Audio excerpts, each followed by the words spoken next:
What if I told you that Moses, the greatest prophet in biblical history, was actually Egyptian royalty who committed murder, married a black African woman, and that his own sons were deliberately erased from the Bible by religious authorities?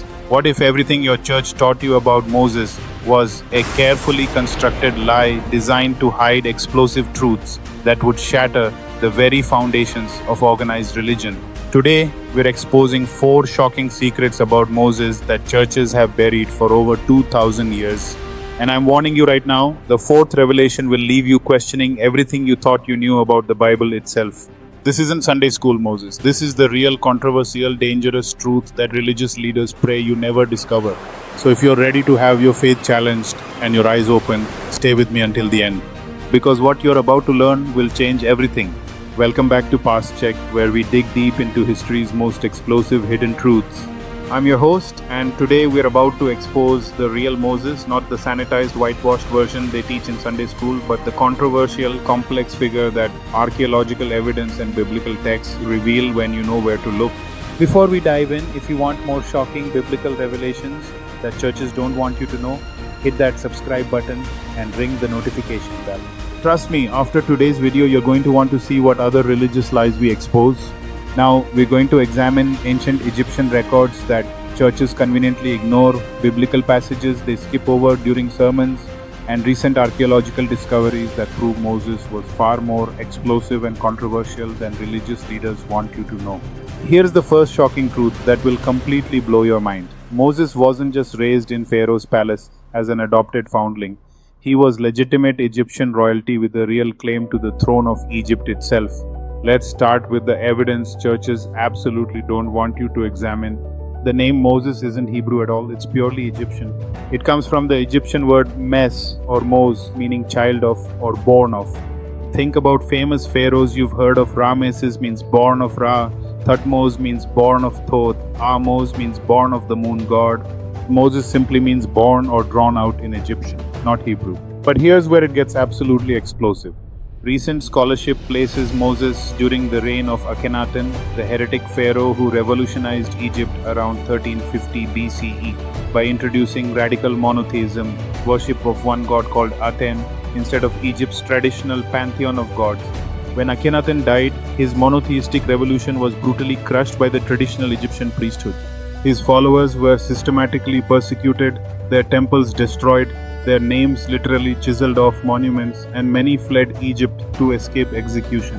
What if Moses was one of these high-ranking monotheistic Egyptian nobles who fled with his followers when the old polytheistic system violently returned to power? This theory explains everything that churches can't answer about Moses.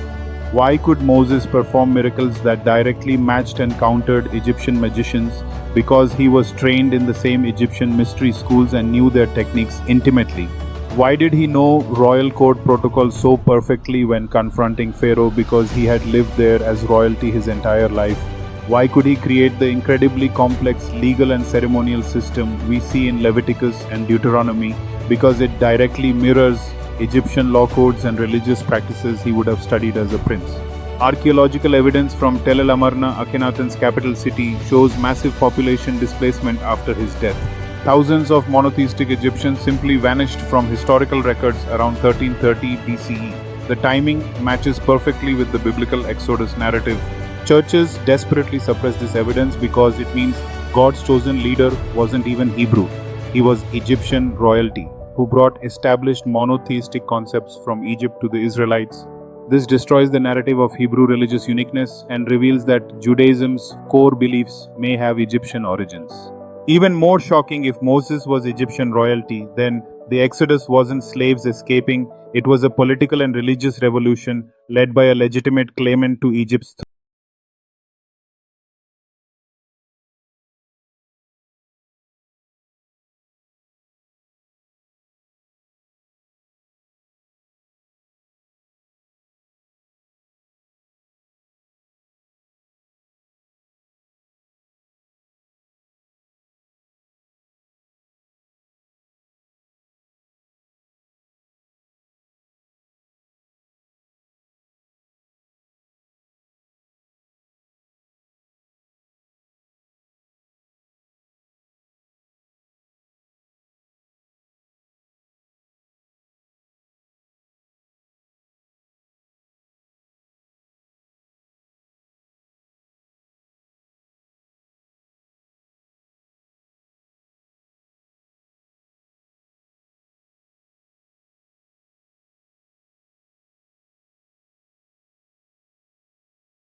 sacred texts.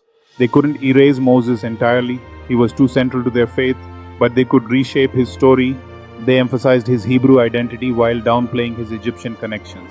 They minimized his foreign marriages and erased his sons from positions of importance. They transformed him from a complex political revolutionary into a simple, obedient prophet.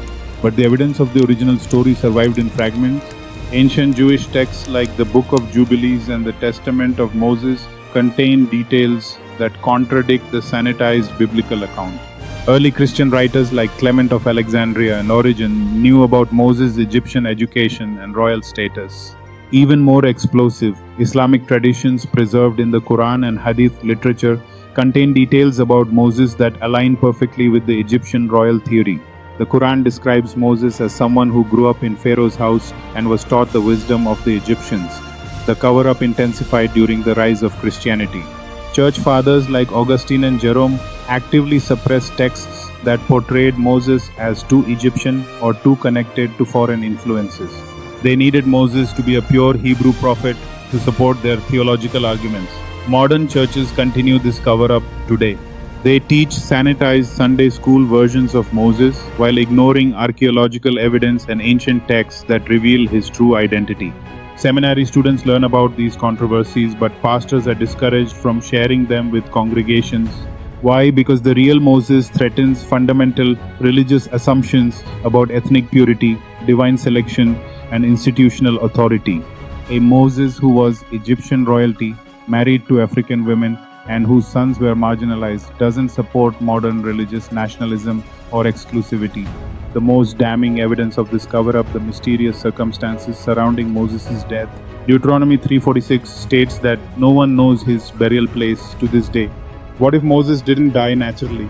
What if he was eliminated because his inclusive vision threatened the emerging exclusive religious establishment?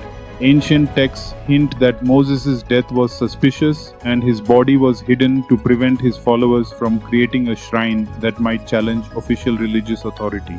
So there you have it, the shocking truths about Moses that churches have been hiding for over 2000 years. We've seen compelling evidence that Moses was Egyptian royalty, possibly connected to Akhenaten's monotheistic revolution. We've uncovered his scandalous marriage to a Cushite woman that caused a family crisis and God's supernatural intervention against racism.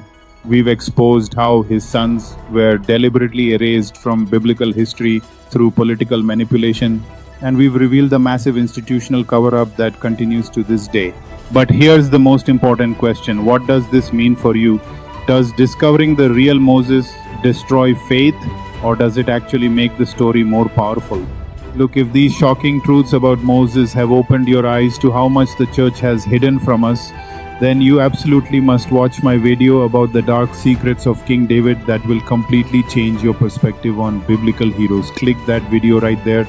And before you go, drop a comment telling me which biblical figure you want me to expose next. Your suggestion might become my next viral video. Don't forget to subscribe for more biblical truths that churches don't want you to know. I'll see you in the next revelation.